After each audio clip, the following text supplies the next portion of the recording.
کہ اللہ تعالی جب کسی کو محبوب بنانا چاہتا ہے انہیں اپنے محبوبوں کی چوکھٹ پہ ڈال دیتا ہے۔ اللہ کا شکر ہے آپ کو میری بات سمجھ میں آئی، ورنہ مجھے کار میں بیٹھ کے بتا کہ اکثر لوگ یہاں بنگالی ہی چلتی ہے، بولتے بھی یہی ہیں سنتے بھی یہی ہیں، تو بولا آج کا لڑکوں کے خلاف جائے گا نقشبندی صاحب کا۔ مگر آپ سبحان اللہ بولے مجھے اتنی تسلی ہو گئی الحمدللہ، آج کے تقریر الحمدللہ آپ سمجھ ہی جائیں گے۔ دیکھو اللہ جب کسی کو محبوب بنانا چاہتا ہے تو محبوبوں کی چوکھٹ پہ ڈال دیتا ہے، اور اللہ جب کسی کو مردود بنانا چاہتا ہے تو در محبوب سے دور کر دیتا ہے۔ یہ قانون خدا ہے۔ اللہ جب کسی کو مردود کرنا چاہتا ہے تو مسجد کو جانے سے نہیں روکتا، اللہ کسی کو مردود کرنا چاہتا ہے تو قرآن کی تلاوت سے نہیں روکتا، اللہ کسی کو مردود کرنا چاہتا ہے تو اس کو زکوٰۃ، صدقات، خیرات، ماں باپ کی خدمت سے، بیوی بچوں کے ساتھ حسن سلوک کرنے سے، داڑھی چھوڑنے سے، ٹوپی پہننے سے، امامہ باندھنے سے نہیں روکتا۔ اللہ جب کسی کو مردود کرنا چاہتا ہے تو اسے کعبے کا طواف کرنے، حج کرنے، عمرہ کرنے سے بھی نہیں روکتا۔ مگر سن لو بنگال کے پیارے مسلمانوں، اللہ جب کسی کو مردود کرنا چاہتا ہے تو اس کو غوث اعظم کی چوکھٹ سے دور کر دیتا ہے، اس کو غریب نواز کی چوکھٹ سے دور کر دیتا ہے۔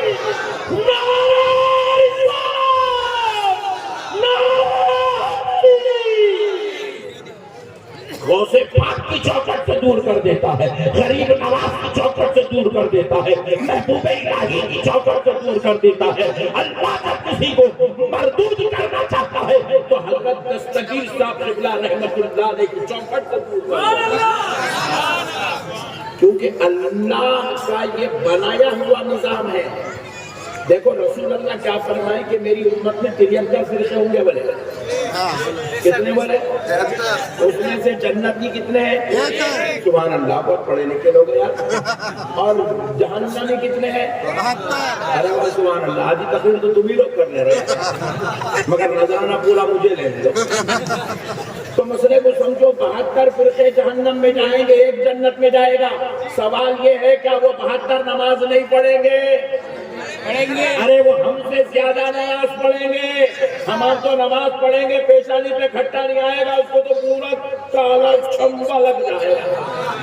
وہ ہم سے زیادہ نماز پڑھے گا، نماز پڑھ کے پھر وہ دوزخ میں کیوں جائیں گے؟ کیا وہ روزہ نہیں رکھیں گے؟ وہ تو ہم سے زیادہ روزے رکھیں گے، پھر وہ دوزخ میں کیوں جائیں گے؟ کیا وہ حج نہیں کریں گے؟ وہ ہم سے زیادہ حج کریں گے، ارے وہ تو کعبے کی خدمت کریں گے، پھر دوزخ میں کیوں جائیں گے؟ ارے کیا وہ زکوٰۃ نہیں دیں گے؟ ارے وہ اتنی زکوٰۃ دیں گے کہ بینکوں کے بینک الٹ دیں گے، مگر پھر بھی دوزخ میں جائیں گے۔ کیوں جائیں گے؟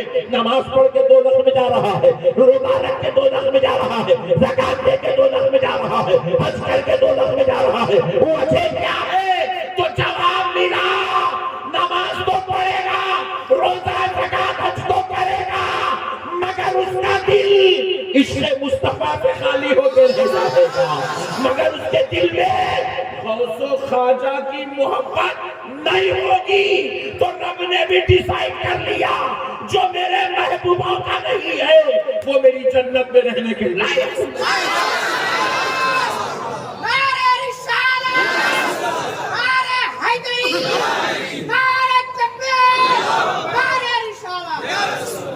ہم غریب ضرور ہیں، غدار نہیں،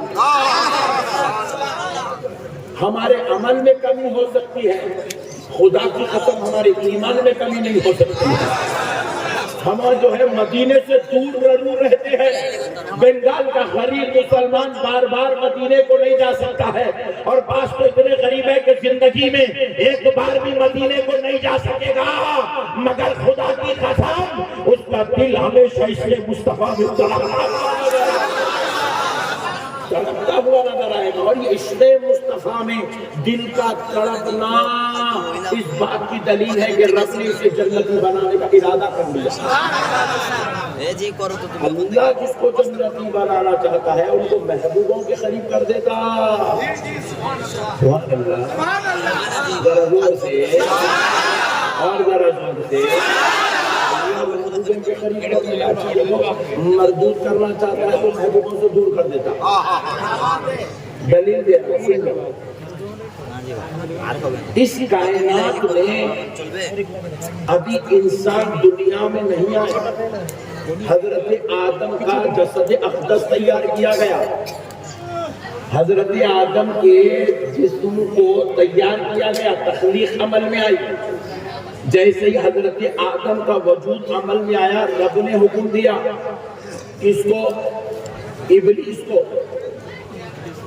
اور فرشتوں کو کہ میرے آدم کو سجدہ کرو. کون ہے آدم؟ محبوب خدا ہے،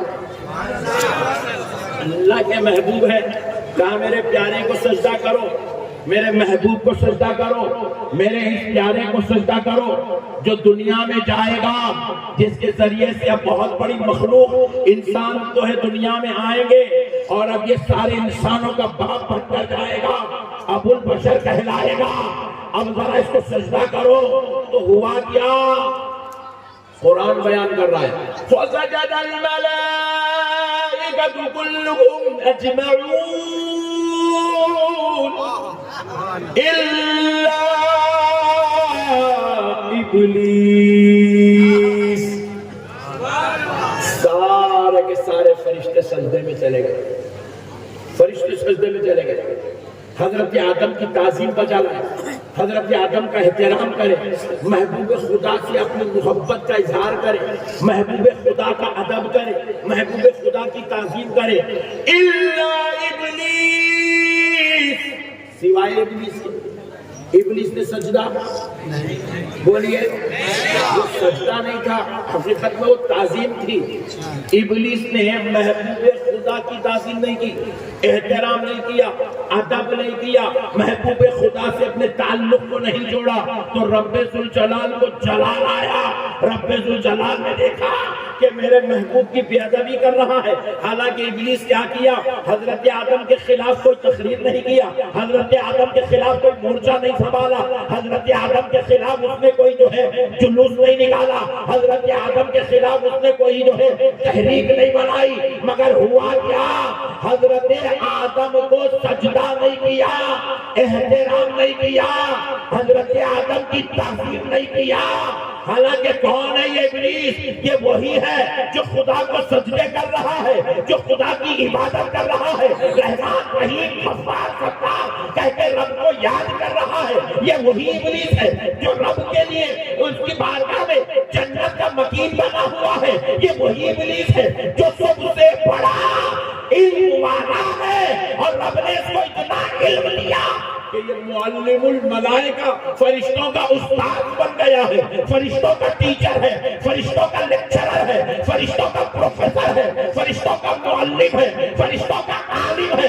ذرا سوچو دوستو، جو فرشتوں کا عالم تھا، سجدے کرنے والا تھا، رب کا ذکر کرنے والا تھا، رب کی اطاعت میں تھا، رب کی فرما برداری میں تھا، رب سے اس کا کوئی معاملہ خراب نہیں ہوا، لیکن رب کے محبوب سے معاملہ خراب ہوا، آدم کی بے ادبی کیا. تو رب ذوالجلال نے کیا کیا؟ رب نے کیا کیا؟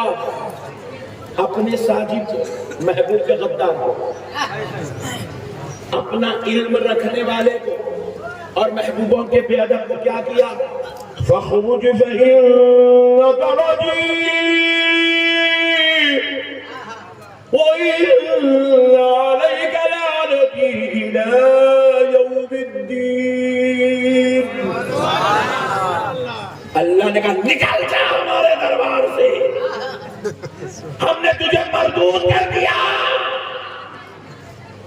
اور صبح قیامت تک تجھ پر ہماری لعنت. اللہ اکبر. کیا کرا صاحب، کیا کرا؟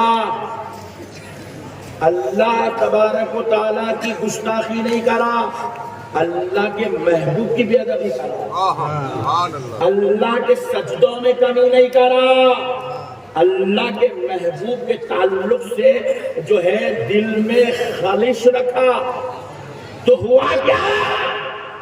رب ذوالجلال نے اس کو مردود کر کے دربار سے نکال دیا۔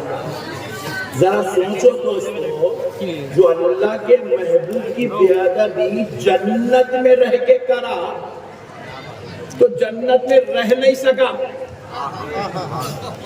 جنت میں رہ کے کرا تو جنت میں رہ نہیں سکا، تو پھر جو پیارو دنیا میں رہ کے محبوبوں کی بے ادبی کرے گا تو جنت میں جائے گا کیسے؟ اسی لیے اللہ نے دستور کیا بنایا؟ جس کو اللہ محبوب بنانا چاہتا ہے ان کو محبوبوں کی چوکھٹ پہ ڈال دیتا ہے، ان کے دلوں میں محبوبوں کی محبت ڈال دیتا ہے۔ اس لیے بنگال والوں، سرکار دستگیر صاحب قبلہ رحمت اللہ علیہ کے آستانے سے جڑ کے رہنا، کیونکہ یہ وہ آستانہ ہے، یہاں تم بیٹھتے ہو تو یہاں تمہیں بنگالی فیض نہیں ملتا، یہاں تمہیں بغدادی فیض ملتا ہے، یہاں تمہیں بغدادی فیض ملتا ہے، بغداد والے غوث پاک کا فیض ملتا ہے۔ دیکھو کئی لوگ ہمارے جیسے غلامہ بولے ہم کو غوث پاک کا کرم ہے، بولے حجی تمہارے جیسے میرے جیسے گنہگاروں پہ غوث پاک کا کرم ہے، وہ تو بیٹے شہزادی ان پہ کتنا کرم ہے، ان پہ نظر کا عالم جاؤں گا۔ اس لیے آقاؤں سے جڑتے رہنا، محبوبوں کو مضبوط پکڑنا، محبوبوں کی غلامی سے پٹا گلے میں ڈالے رکھنا، دوستوں کبھی اس کو اپنے سے جدا ہونے نہیں دینا، اللہ کا دستور ہے۔ اب پوری کائنات کی تاریخ اٹھا کے دیکھ لو، نہ صرف 1400 سال پہلے انبیاء کی تاریخ اٹھا کے دیکھو، اللہ نے جب جب کسی کو مردود کیا، لعنتی کیا، اللہ نے جب جب کسی کو اپنی بارگاہ سے نعمت سے محروم کیا، آپ اٹھا کے دیکھ لو، کوئی نبیوں کا گستاخ تھا، کوئی صحابہ کا گستاخ تھا، کوئی اہل بیت کا گستاخ تھا، کوئی اولیاء اللہ کا گستاخ تھا۔ پیارے دوستو، جو جو گستاخ بنتے گئے وہ مردود ہوتے چلے گئے۔ پوری 1400 سال کی تاریخ اٹھا کے کون ہے یزید؟ آپ کی اور ہماری نظر میں یزید ایک جہنمی کا نام ہے، نہیں ہے؟ تو ووٹ کے دیکھنے کا جی، یزید ایک جہنمی کا نام ہے، یزید ملعون کا نام ہے، یزید مردود کا نام ہے، یزید غدار باغی کا نام ہے۔ بعضوں نے اسے گمراہ کہا، بعض علماء نے اسے کافر کہا، بعض علماء نے اسے جہنم کا کتا کہا۔ تو پیارے دوستو ذرا غور کرو، یزید کون ہے؟ یزید صحابی کا بیٹا ہے، صحابی کا پوترا ہے۔ کون ہے یزید؟ ام المومنین کا بھتیجا ہے۔ کون ہے یزید؟ رسول اللہ کا سسرالی رشتہ دار ہے۔ کون ہے یزید؟ مکے اور مدینے میں 3 سال تک حکومت کرنے والا ہے۔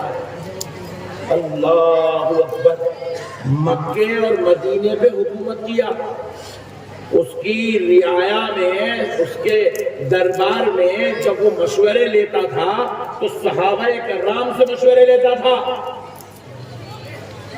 حضرت عبداللہ بن زبیر نے اسے کئی مرتبہ مشورہ دیا تھا۔ پیارے دوستو، تابعین اس کے دوستوں میں سے تھے۔ صحابی کا بیٹا ہو کر، صحابی کا پوترا ہو کر، ام المومنین کا بھتیجا ہو کر، رسول اللہ کا سسرالی رشتہ دار ہوتا، خدا کی قسم جنتی نہیں ہو سکا۔ ذرا دور سے بولو، جنتی کلمہ پڑھ کے بھی جنتی نہیں ہو سکا، کبھی کبھی نماز پڑھ کے بھی جنتی نہیں ہو سکا، کعبے پہ حکومت کر کے جنتی نہیں ہو سکا، مدینے پہ راج کر کے جنتی نہیں ہو سکا۔ کیوں نہیں ہوگا؟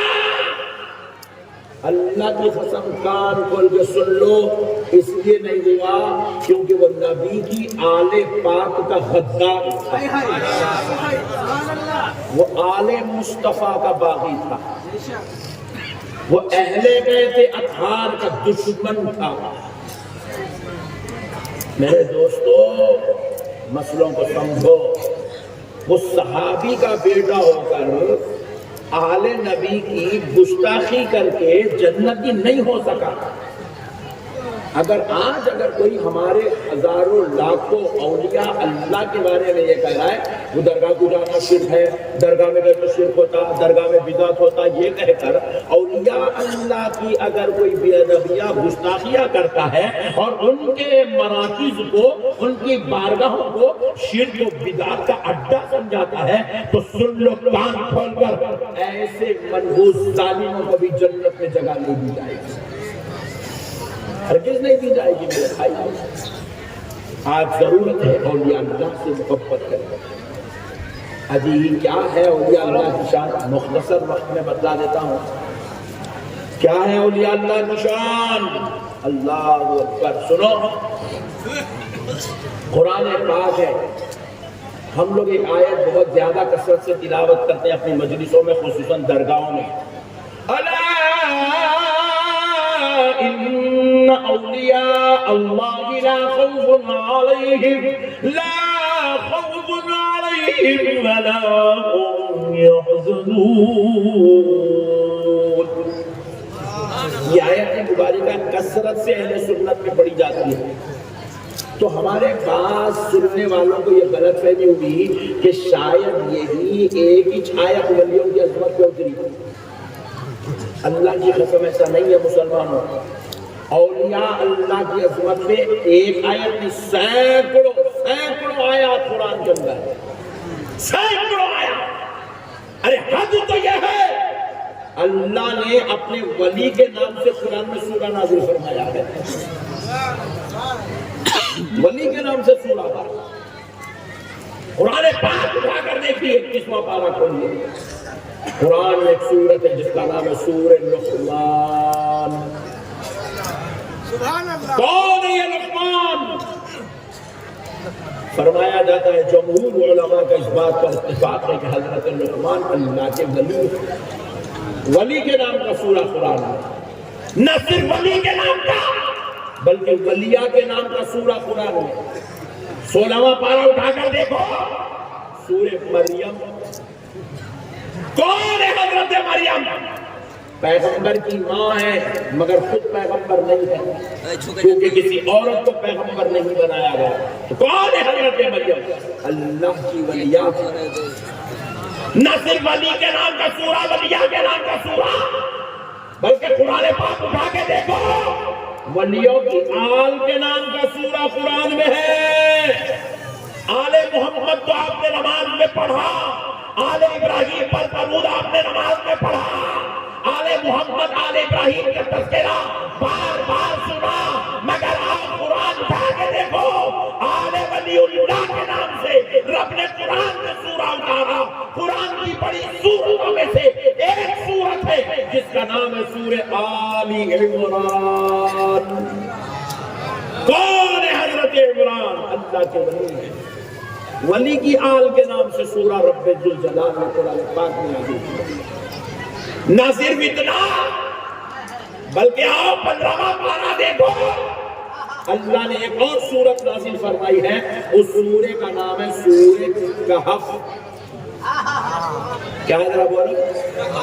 ارے یار اتنا ٹھنڈا یار، ذرا زور سے، سورہ کہف، سورہ 15واں پارے میں پڑھنا ہر جمعے کو عصر کی نماز سے پہلے، فجر سے لے کے عصر تک کبھی بھی یہ سورہ پڑھے تو ہلاک کرنے والی بیماری نہیں آتی۔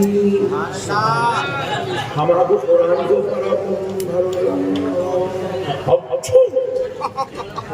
نہیں، کئی لوگوں کو دیکھا ہوں اسے بڑے بڑے ناریاں لے کے جا کے گھر کے اندر بن رہے ہیں، دکانوں میں لگا رہے ہیں، اور بعض لوگ کیا کر رہے ہیں وہ نیمبو، ہلاوا، مرچی اور کیا کیا کہ بلا بطر گاڑی کے نیچے مڈگاٹ کو لگا رہا ہے۔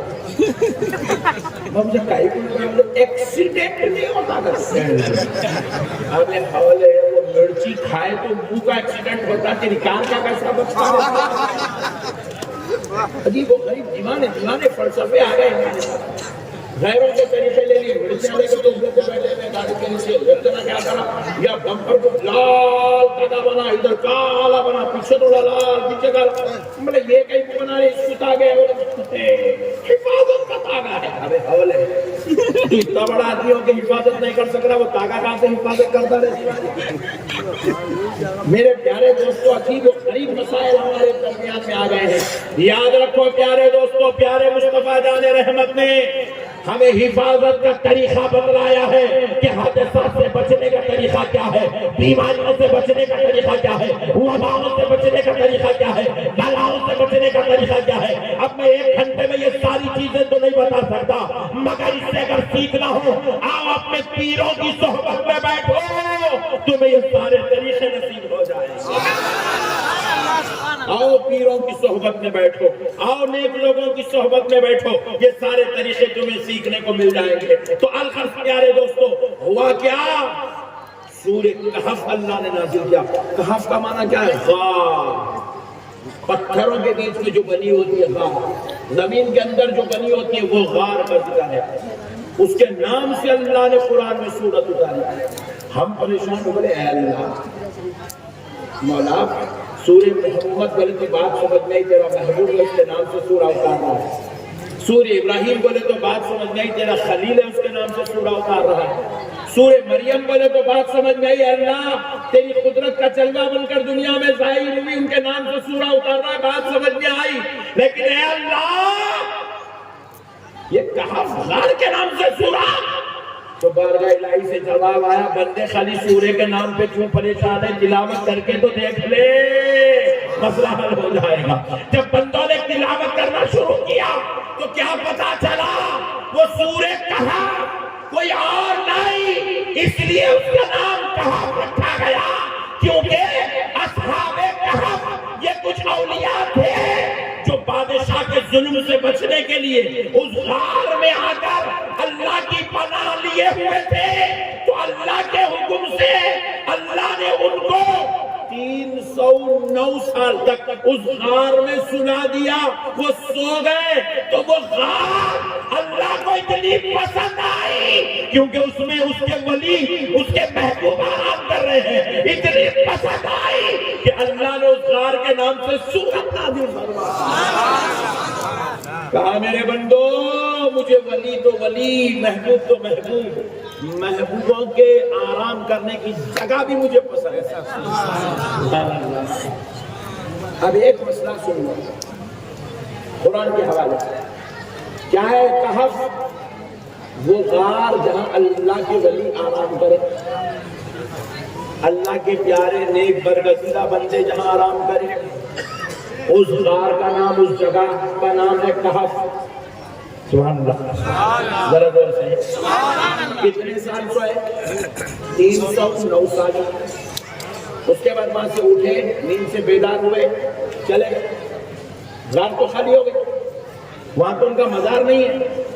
خالی 309 سال جس جگہ آرام کرے, اللہ کو وہ جگہ اتنی پسند ہے, محبوبوں کی وہ آرام گاہ اتنی پسند ہے کہ اللہ نے اس کے نام سے قرآن میں سورت اتارا. تو پھر ذرا سوچو, اس مزار کا عالم خدا کی نظر میں کیا ہوگا, جہاں پر 1000 سال سے سارے ولیوں کا سردار غوث اعظم اس مزار کا عالم خدا کی نظر میں کیا ہوگا, جہاں پر 900 سال سے عطائے رسول ابن الولی خواجہ معین الدین چشتی حسن سنبری آرام فرمائے. تکبیر, نعرہ تکبیر, نعرہ رسالت, اسلام کے اعلیٰ حضرت, زندہ باد, نعرہ تکبیر. مسئلہ کو سمجھو نوجوانوں, آج دین سمجھنے کی ضرورت ہے. فتنے گلی گلی کوچے کوچے میں پھیل رہے ہیں, انتشار پھیل رہا ہے, اختلاف پھیل رہا ہے, ضلالت عام ہو رہی ہے, شرارت عام ہو رہی ہے, جھگڑا لڑنا فتنہ ہمارے اپنوں نے اپنی زندگی کا مقصد بنا لیا. ایسے دور میں ایمان کو سنبھالنا اللہ کی قسم یہ سب سے بڑی بات ہے. پہلے تو بھی دوسرے بازو والوں کے جلسوں میں جا کے بیٹھے تو گستاخی سننے کو ملتا تھا, ڈر ہوتا تھا, اللہ اکبر کتنا خطرناک بیان کر دیا ہے. اب گستاخی جا کے جلسوں میں مسجدوں میں بیٹھ کے سننے کی ضرورت نہیں ہے, فون پہ گھس کے اندر جیب کے اندر نکل جائے گا. فیس بک کھولے تو بازو والے مولانا کا بیان، یوٹیوب کھولے تو بازو والے مولانا کا بیان، وہ کھولے تو انسٹاگرام کھولے تو بازو والا مولانا، کوئی نعوذ باللہ غوث پاک کی گستاخی کر رہا ہے، کوئی غریب نواز کی گستاخی کر رہا ہے، کوئی رسول اللہ کے علم غیب کا انکار کر رہا ہے، کوئی حضور کے حاضر و ناظر ہونے پر بحث کر رہا ہے، کوئی نعوذ باللہ اللہ بقا تشریف لے جانے پر اختلافات کر رہا ہے۔ ایسے فتنوں کے دور میں، ایسے اختلاف کے دور میں خدا کی قسم مسلمانوں، ایمان اسی کا سلامت رہتا ہے جس کو دامن پیر نصیب ہو جاتا ہے۔ پیر کا دامن تھام لو، پیر کا بولے تو پیر کا تھامو، منگل کا آپ کو پیر بولے تو پیر کچھ پکڑنا، منگل تو نہیں، اپنے پاس منگل بہت ہے، منگل اپنے پاس بہت ہے۔ مارکیٹ میں اتنے خطرناک ایک گائے پڑھنے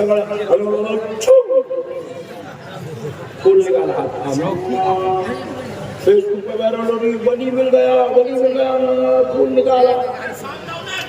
میں بولا انہیں ولی نہیں ہوتا ہے،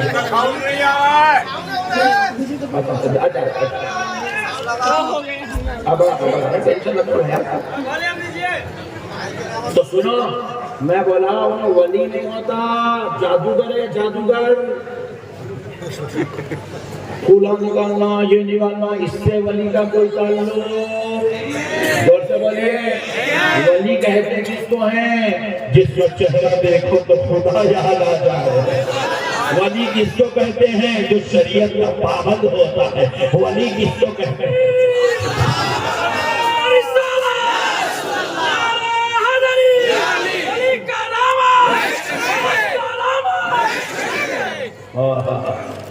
ولی کس کو کہتے ہیں جو نمازوں میں نظر آتا ہے۔ ولی کس کو کہتے ہیں جو مسجدوں میں نظر آتا ہے۔ ولی کس کو کہتے ہیں جو غلاموں کو بلا بلا کر ان کے قلب کو پاک کرتا ہوا نظر آتا ہے، انہیں خدا سے جوڑتا ہوا نظر آتا ہے، گناہوں سے توبہ کراتا ہوا نظر آتا ہے، دنیا سے فتنے مٹاتے ہوئے نظر آتا ہے، محبت و پیار اخلاص کی بات کرتا ہوا نظر آتا ہے۔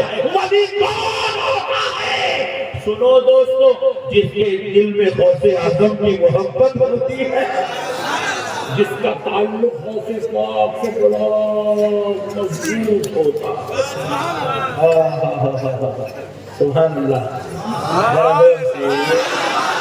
یارو، پیر کا دامن تھامو، یہ فتنوں کا دور ہے، یہ اختلاف کا دور ہے، اور آپ تو بنگال والے بڑے خوش نصیب ہو یار، تمہارے پاس تو غوث پاک کا بیٹا بیٹھا ہوا ہے، تمہارے پاس تو غوث پاک کا بیٹا۔ میں پریشان ہوں، بنگال میں غوث پاک کی اولاد، اللہ اکبر، شجرا سنا تو فخر محسوس ہوا۔ 2 منٹ کی ملاقات ہوگی تو خدا کی قسم میرا دل چلا اٹھا، یہ سید ہی ہے، ایسے ہی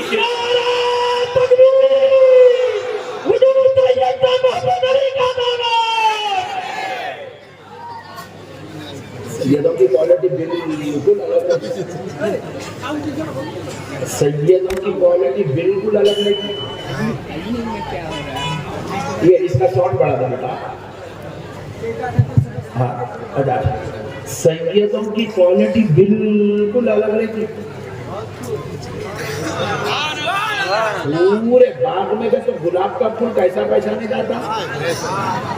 پورے ہندوستانیوں کے بیچ میں میرے نبی کی آل بھی ویسے ہی پہچانے جاتی ہے، غوث پاک کا بیٹا بھی ویسے ہی پہچانا جاتا ہے، سیدہ فاطمہ الزہرا کی آل بھی ویسے پہچانے جاتی ہے، علی المرتضیٰ کی اولاد بھی ویسے ہی پہچانے جاتی ہے۔ خوش نصیب ہو مسلمانوں، تمہارے پاس سید زادہ بھی ہے، غوث پاک کا بیٹا بھی ہے۔ قدر کرو، قدر کرو۔ مرنے کے بعد آ کے خبر پہ پھول ڈالنا کمال نہیں ہے، رہے تک فیض لینا کمال کی بات ہے۔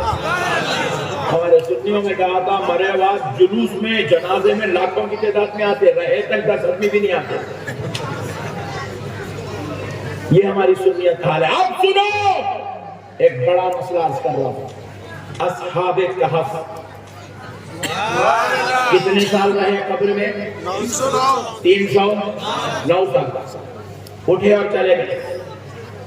مگر ہوا کیا تھا، جب وہ تشریف لائے تھے اس غار کی طرف، وہ تشریف لائے تھے اس غار کی طرف، تو کیا ہوا، ان کے ساتھ ان کا ایک کتا بھی آیا تھا.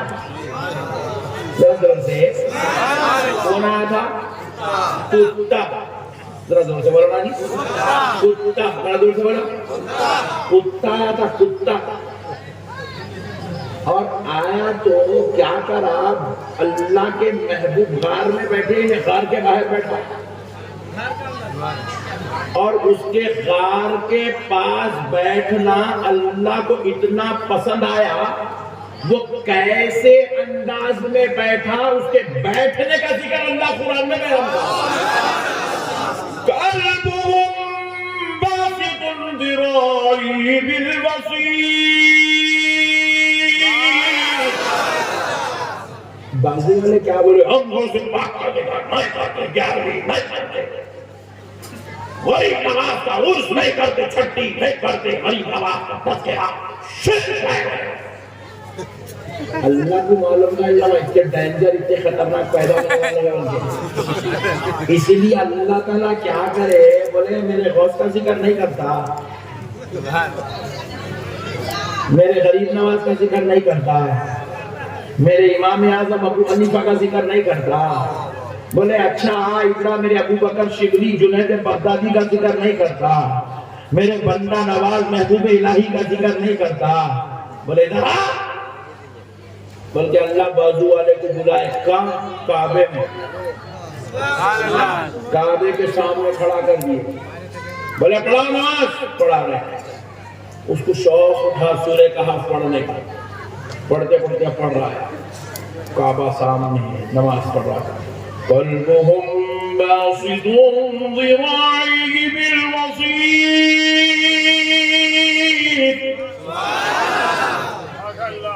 میں پریشان مولا، میرے مولا تیری رحمت سے صدقے جاؤں. ہندوستان میں کر رہے بولے تو 11ویں نہیں کرتا ہوں بولا، غوث پاک کا غریب نواز کا ذکر نہیں کرتا ہوں بولا، کعبے کے سامنے ٹھہر کے ولی کے کتے کا ذکر کر رہا. اللہ کا میرے محبوبوں کا ذکر نہیں کرتا. میرے دربار میں کھڑا کر کے حالت نماز میں کعبے کے سامنے ولیوں کے کتے کا ذکر تجھ سے کروا رہا. نعرہ تکبیر، نعرہ رسالت، نعرہ حیدری، مسلک اعلیٰ حضرت. اور ایک بار نہیں، 4 بار اس کتے کا ذکر ہے. کتنے بار؟ ذرا زور سے بولو. وہ 3 تھے، چوتھا ان کا کتا تھا، وہ 5 تھے، 6واں ان کا کتا تھا، وہ 7 تھے، 8واں ان کا کتا تھا، اور کچھ نہیں، کتے کے بیٹھنے کا انداز ایسا تھا. 4 مرتبہ کتے کا ذکر ہے، اور ہر بار قلب بول کر یہاں قلبہم، ہم کی جو ضمیر ہے یہ لوٹ رہی ہے اصحاب کہف کی طرف، یعنی کہ وہ کتا کس کا کتا تھا؟ اللہ تعالیٰ وہ اصحاب کہف کا کتا تھا. اصحاب کہف کا کتا، اصحاب کہف کا کتا، ولیوں کا کتا، میرے محبوبوں کے در پہ بیٹھنے والا کتا. اب سنو مسلمانوں، وہ کتے کی نسبت اللہ نے ولیوں کی طرف دے کر بتلا دیا. اے دنیا والوں، کتا تو نجیس ہے، ناپاک ہے. کتا جس پانی میں منہ ڈال دے وہ پانی سے نہ وضو کر سکتے ہیں، نہ پانی نہا سکتے ہیں، نہ غسل کر سکتے ہیں، نہ اس سے پکا سکتے ہیں، نہ اس سے ہاتھ منہ دھو سکتے ہیں. سنو وہ ناپانی ناپاک ہو گیا، کیونکہ کتا ناپاک جانور ہے، اور ساری کائنات کے ناپاک جانور دوزخ کی مٹی بنا دیے جائیں گے، مگر اصحاب کہف کے در پہ بیٹھنے والا کتا دوزخ میں نہیں جائے گا. اللہ اس کو انسانی شکل و صورت دے کے جنت میں داخل ہوگا. نعرہ تکبیر، نعرہ رسالت، نعرہ حیدری، سرکار سید صاحب احمد تقی کا نام. اللہ اللہ، اصحاب کہف کا کتا، اصحاب کہف کا کتا جنت میں جائے گا.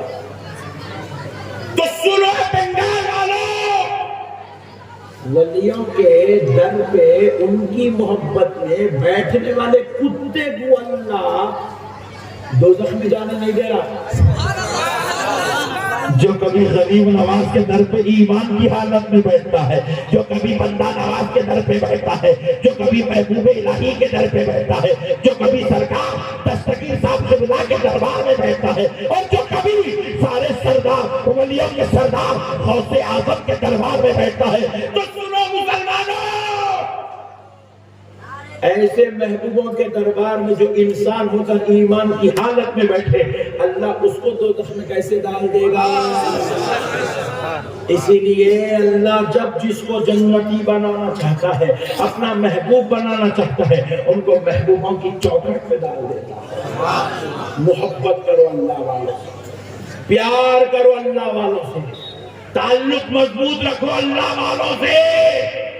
جتنا اللہ والوں کے قریب ہوتے جاؤ گے اتنے منازل طے ہوتے جائیں گے۔ دیکھو جتنے بڑے بڑے ولی بنے ہیں، سب نے بڑے بڑوں کے در پہ جو ہے اپنے سروں کو ٹکایا ہے، ان کے دہلیزوں کو چوما ہے، ان کی قدم بوسی کی ہے، ان کی نالین اٹھائے ہیں، ان کے لوٹے پکڑے ہیں، ان کے مسلح بچھائے ہیں، ان کے طہارت اور وضو کا انتظام کیا ہے۔ تبھی تو اللہ نے ان کی دعاؤں سے کسی کو محبوب الہی بنا دیا ہے، کسی کو بندہ نواز بنا دیا ہے، کسی کو غریب نواز بنا دیا ہے۔ اللہ نے جس کو جو مرتبہ دینا تھا، محبوبوں کی دعاؤں سے وہ مرتبہ دیتا ہے۔ اللہ کا واسطہ ایسے پرفتن انتشار کے دور میں، ایسے جھگڑوں اور اختلاف کے دور میں پیر کامل کا دامن تھامنا ضروری ہے مسلمانوں، نہیں تو برباد ہو جاؤ گے، تباہ ہو جاؤ گے۔ کوئی بھی آئے گا تمہارے عقیدوں کو چھیڑ چھاڑ کر کے تمہیں تباہ تاراج کر کے چلا جائے گا۔ اللہ کا واسطہ مسلمانوں، اپنے عقیدوں کی اصلاح کرو، عقیدوں کو مضبوط پکڑو، بزرگوں کے تعلق سے بزرگوں کی عقیدت، بزرگوں کی محبت میں سرشار رہو۔ اللہ والوں سے پیار کریں گے انشاءاللہ، کریں گے انشاءاللہ، کریں گے انشاءاللہ۔ وَمَا عَلَيْنَا إِلَّا الْبَلَاغُ وَالْحَمْدُ لِلَّهِ رَبِّ الْعَالَمِينَ۔